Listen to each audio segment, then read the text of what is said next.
quite shocking, like knowing what has happened to Vanuatu. So large-scale alienation of land from customary ownership. And we belong to the land. The land gives us everything. It provides everything that we cannot buy with money. In Melanesia, maybe I'd say 80% of the population in Melanesia, they survive of their land, not on money. It's the same kind of push that's coming from AusAid and World Bank and ADB and all the agencies and our bilateral partners to so-called free up land for development is happening across the region. This kind of meeting is important to develop some regional responses to those regional realities that are driving in many ways what's happening in Vanuatu. It's not a like PNG issue, or it's not a Vanuatu issue now. Because if you have the Australian government which has a Pacific aid policy on land reform, if someone is giving the money, you think also one agenda behind by supporting financially? When they talked about how people came in and started acquiring land and the landowners sort of marginalized back without having a real sense of ownership of the land, I was really shocked about the situation, because here in Papua New Guinea we still own the land, no matter where we are and who we are. I'm a woman, but I feel proud to say that when I go back to my father's village, I am respected there, because I'm from that area. Even though I'm married to another province, when I go back, I still feel a sense of belonging in my father's land. The placenta is always buried back in the ground, which tells us that we belong to the ground. And that's our struggle, that's our blood, that's our life. And nobody can take that away from us. And with this land registration thing that's coming along, we have to be very careful, because it's coming in all different forms and different names.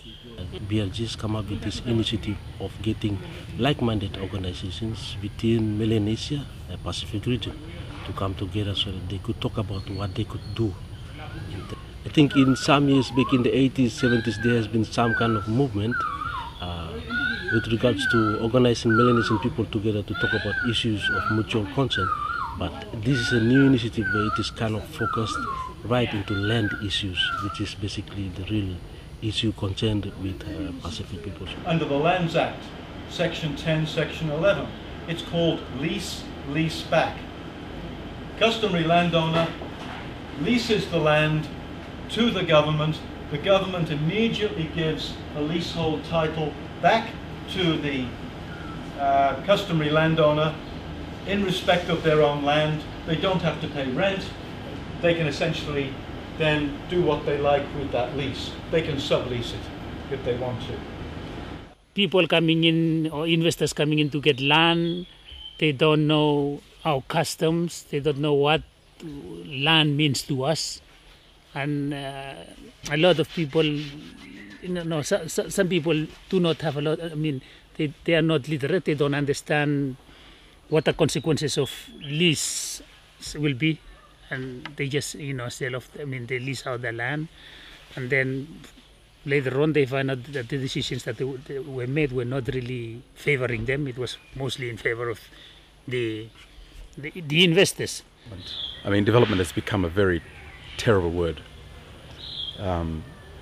because it means it can be used in a way that covers up so much hidden agendas and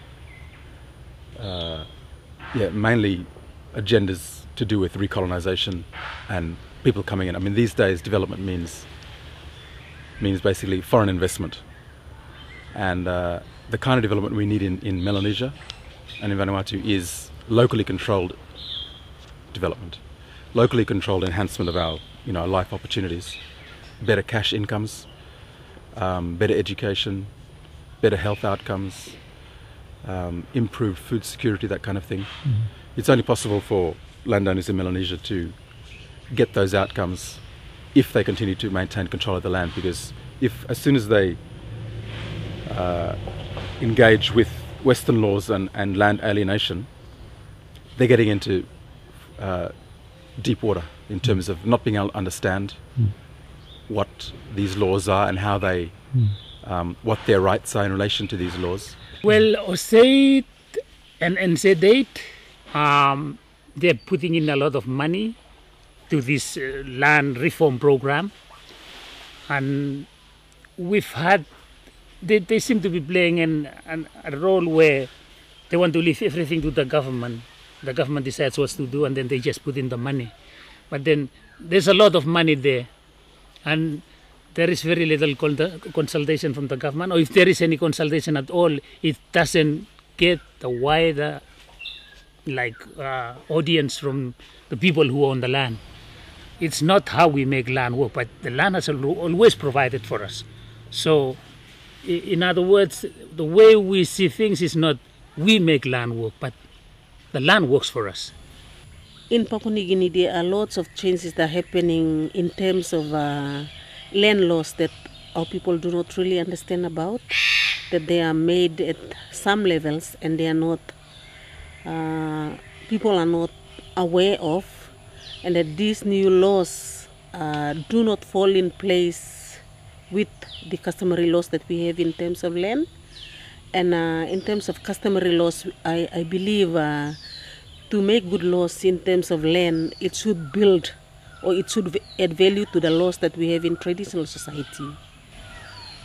Outsiders should not just come in with their own way of thinking and saying we would want to help Papua New Guinea unless we do request their support. And it is better if they allow us to do things by ourselves, and whatever we cannot do, maybe it's on our own side to say, yes, we need help in these areas. I understand without more food, about 85% of food, the world's food, on the table. And for PNG, if you take the PNV up the road, 85% of those people, the sellers are women. We look at it in a modern context. Land has been thought of as blocks of land, parcels of land that can be given away or traded for something. Women see land as a whole.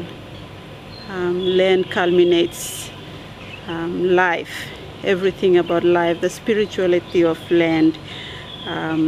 Food comes from land, everything about life comes from the land. So women see this as a whole, not little portions that can be given away. With land, men cannot make any decisions in terms of giving away any land until they hear from the women. I think the great thing about this meeting is that we're actually not just talking about it, but we're looking at what we can do about it. Because I think a lot of us have just been talking about it rather than doing anything about it. So the best thing about this meeting is actually seeing, bringing the issues into light and being able to know or make up plans of how to go about it. Yes, I think that's the main important thing for me right now about this meeting. I think we've set up something today, which I think is going to be. It is going to help. It's going to give us. Help us a lot in addressing these land issues in Melanesia. Make sure we unite, or stand together. We speak with one voice, and only then we can come out strong in terms of, really standing for our landowners and ourselves as indigenous people of the island nations, so that we fight for one cause and we come out, in a win-win situation. Ya pasta uga kaya taramu mana tinata abarara tabola bonya kimbe ya pasta uga kaya taramu mana tinata abarara tabola bonya